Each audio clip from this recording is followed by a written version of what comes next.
Por isso, é importante dar atenção aos próximos pontos a seguir. Eles serão fundamentais para que a sua proposta seja vencedora. O processo seletivo e forma de contratação deverão ser acompanhados por meio de edital público. Recomenda-se contratos seguindo as normas trabalhistas previstas na CLT, contratos terceirizados seguindo as normas previstas na Lei 8.666/93, contratos de estagiários via entidade que realize ação em universidades. Além disso, é importante atentar-se que, no momento da elaboração do projeto, a entidade deve planejar a forma de contratação de RH para garantir todas as previsões necessárias e evitar atrasos no início da execução.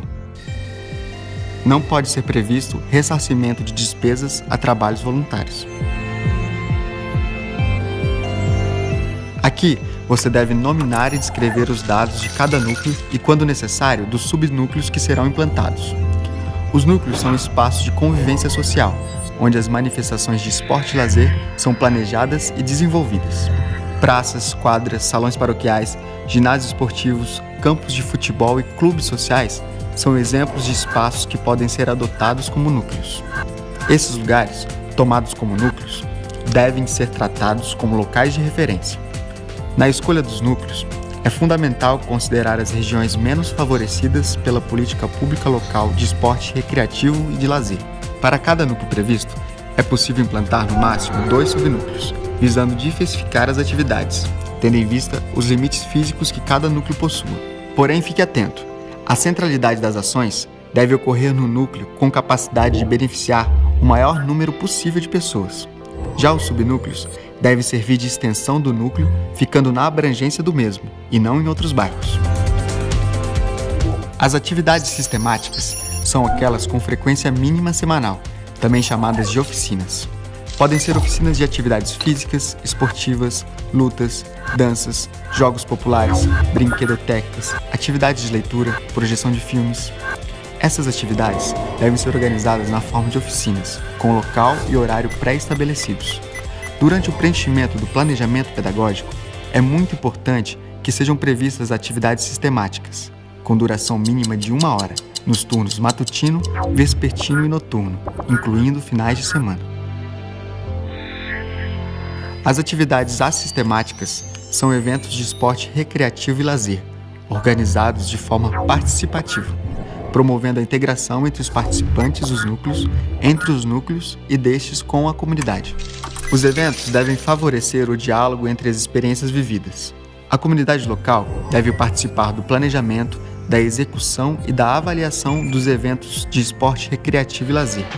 Alguns exemplos de eventos que podem ser realizados pela entidade são lançamentos do programa, festivais culturais, esportivos, artísticos, gincanas, ruas de lazer, colônias de férias e etc.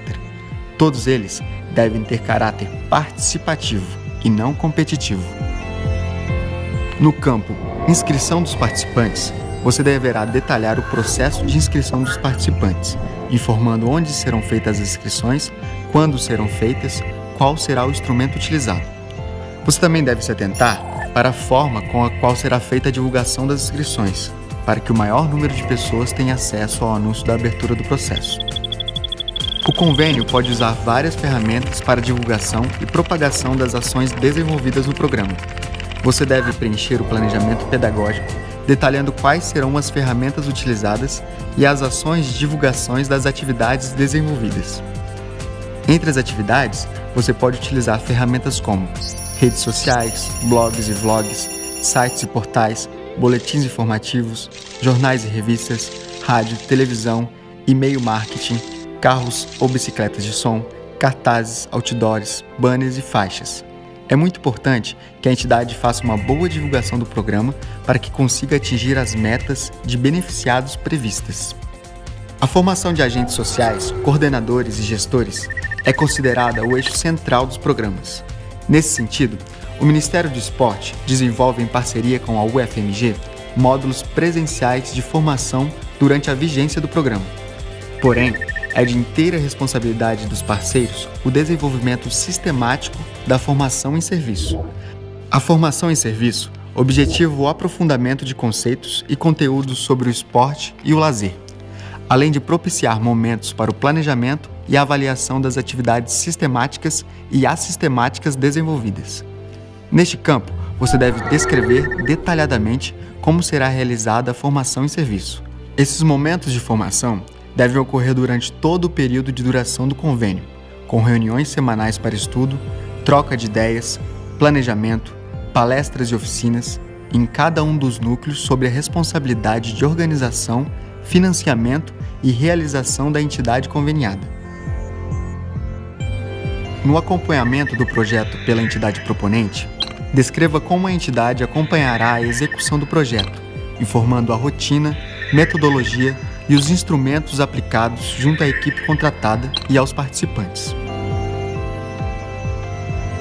No campo municipalização, descreva a proposta da entidade visando a continuidade do programa após o término da vigência.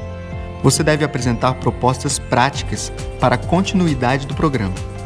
Essa continuidade deve ser realizada através da municipalização e apropriação da política de esporte e lazer.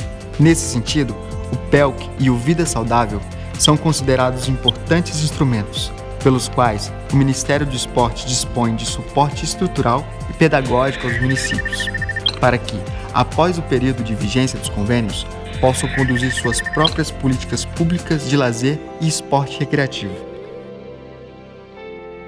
Você deve responder: há previsão de continuidade das atividades? Com que recursos? De que forma?